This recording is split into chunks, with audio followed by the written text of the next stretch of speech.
Si tu casa tiene ático, hay una posibilidad alta de que estés pagando aire acondicionado para enfriar un horno que tú mismo construiste encima de tu cabeza.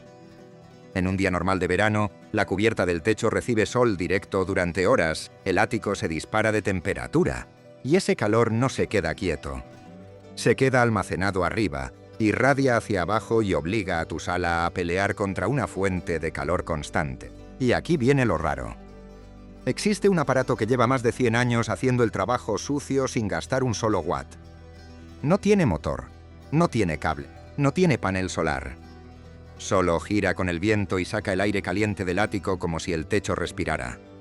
¿Lo has visto en graneros, talleres, bodegas, quizá en alguna casa antigua? Un ventilador de turbina, un Whirlybird.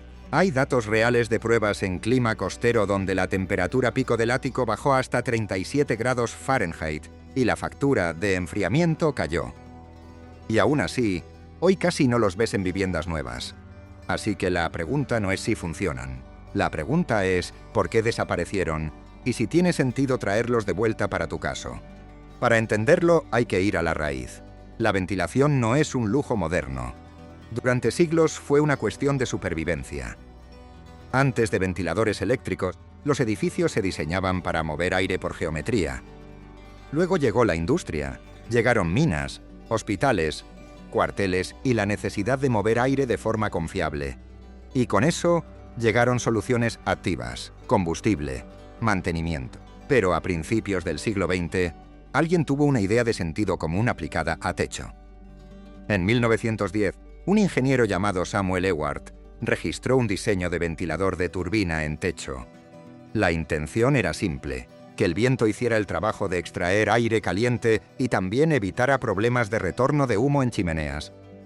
No había magia, había física. El sistema funciona por una combinación de efectos que suenan a clase, pero son pura vida diaria.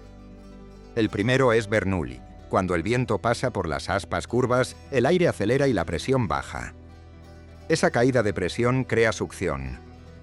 El segundo es el efecto chimenea. El aire caliente es menos denso y sube. Si le das una salida arriba y entradas por abajo, el propio calor empuja el flujo. El tercero es Venturi. Los espacios estrechos dentro de la turbina aumentan la velocidad del aire y bajan todavía más la presión, reforzando la succión. Juntos, convierten la parte más alta del techo en una zona de presión negativa. Traducción humana: el ático deja de acumular aire caliente estancado. Lo expulsa y lo reemplaza por aire más fresco que entra por los aleros o por las entradas que tenga tu techo. Y esa renovación reduce dos cosas que te están costando dinero: la temperatura del aire en el ático y la radiación de calor hacia el interior.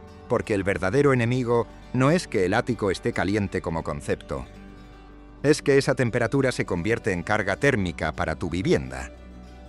Muchas casas además tienen ductos del aire acondicionado pasando por el ático. O sea, pagas por enfriar aire y luego lo mandas a viajar por un espacio que parece horno. Ventilar el ático reduce esa penalización. Ahora, vamos a números para que esto no sea cuento. Una turbina típica de 12 pulgadas puede mover en rango de 250 a 350 pies cúbicos por minuto con un viento moderado de alrededor de 5 mph. Una de 14 pulgadas puede subir a 350 o 500 cfm. Y como no consume electricidad, todo lo que logre es ahorro neto. No es cero costo porque la compras e instalas, pero no te cobra cada mes. Y aún así, aquí viene la trampa. Una turbina sola puede no ser suficiente si tu ático es grande o si tu casa necesita un flujo real. Hubo investigaciones donde una turbina de 12 pulgadas logró un flujo que, dentro del ático, se tradujo en velocidades de aire tan bajas que el aire seguía casi quieto. Eso significa que, si la instalas como adorno, el resultado puede ser decepcionante. Por eso la dimensión manda más que el entusiasmo.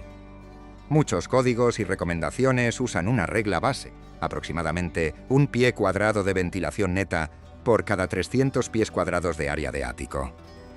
En climas calientes y húmedos, hay profesionales que recomiendan duplicar ese ratio. No porque quieran vender, sino porque la humedad cambia el juego. Si no dimensionas bien, el ático seguirá caliente, solo que con una turbina girando encima. Y aquí está el detalle más importante de todos. La turbina no trabaja sola, necesita entrada de aire. Si tú pones una salida arriba, pero no tienes entradas por los osaleros o por la parte baja, la turbina intentará succionar de donde pueda.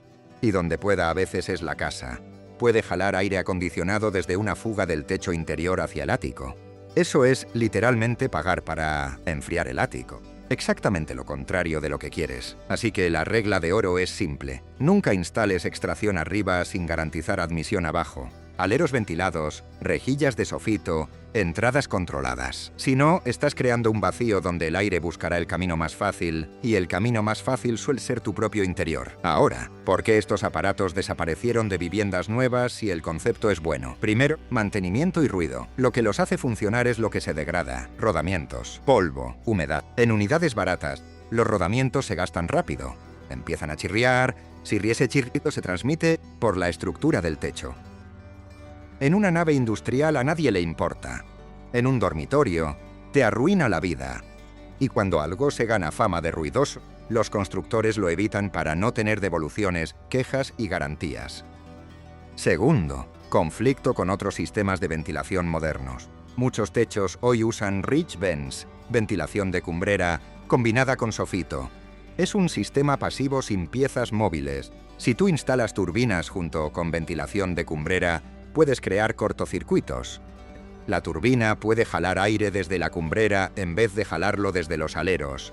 Eso rompe el flujo pensado, reduce efectividad y en ciertos casos puede incluso meter agua impulsada por viento o nieve polvo por donde no debe entrar. Tercero, hay casas con ventilación ya suficientemente buena. En una casa con cumbrera bien diseñada, sofito correcto y aislamiento bien puesto, la mejora por turbina puede ser menor. Sí. Y cuando el beneficio marginal baja, el sistema con piezas móviles pierde la pelea frente al sistema pasivo sin mantenimiento. Y cuarto, el ático ya no siempre es un espacio. A veces es un sistema. Ductos, cableado, barreras de vapor, aislamiento. Si metes extracción extra sin entender el equilibrio, puedes mover humedad donde no quieres. Puedes jalar vapor desde la casa hacia el ático. Puedes crear condensación en invierno. En otras palabras, puedes arreglar el verano y crear un problema en invierno si el sistema está mal balanceado. Entonces, ¿cuándo sí conviene?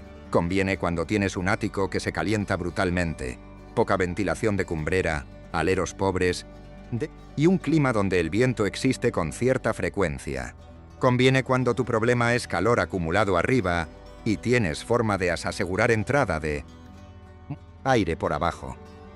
Conviene cuando la alternativa eléctrica sería un extractor de ático que consume energía y requiere cableado. ¿Y cuándo no conviene? No conviene si ya tienes un sistema de cumbrera y sofito bien dimensionado y tu ático se mantiene razonable. No conviene si no puedes garantizar entradas. No conviene si vas a poner una turbina barata que en 6 meses se vuelve un grillo metálico. No conviene si tu clima es tan calmo que nunca hay viento y dependes solo del efecto chimenea, porque en ese caso una salida pasiva sin partes móviles puede ser igual o mejor. Ahora, la parte práctica. Si estás pensando en instalar uno, piensa como sistema, no como accesorio. Primero, verifica tu ventilación inferior. Si no hay sofito ventilado, la turbina va a succionar aire de cualquier fuga. Segundo, calcula área y número de unidades. No porque quieras llenar de turbinas, sino porque una sola unidad pequeña en un ático grande es placebo. Tercero, elige calidad. Acero galvanizado o aluminio bueno, rodamientos decentes, diseño que no meta agua fácil. Cuarto, distancia y colocación. No la pongas donde compita directamente con una cumbrera ventilada si tu techo ya la tiene, a menos que el diseño esté pensado para eso. Y si tu objetivo es simplemente bajar la carga del aire acondicionado, aquí va un punto que te ahorra dinero incluso si no compras turbina. El ático se gana en 2 frentes: ventilación y radiación. Si reduces radiación en el techo con un recubrimiento reflectante o un color más claro, y además mejoras ventilación, el resultado se multiplica. No es un truco, es lógica térmica. Porque al final, lo que estás comprando no es un ventilador. Estás comprando menos calor entrando a tu casa durante horas.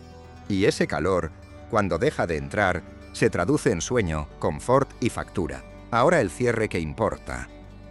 Estos ventiladores no desaparecieron porque fueran mentira. Desaparecieron porque los sistemas modernos buscaron soluciones sin mantenimiento. Porque mucha gente los instaló mal y porque la construcción masiva prefiere lo que no genera llamadas de garantía. Pero si tu casa tiene un ático infernal y el sistema actual no lo está manejando, una turbina con entradas correctas y sin conflictos de diseño puede ser una de las formas más baratas de gastar electricidad. Si quieres que tu casa deje de calentarse desde arriba, dale like y suscríbete.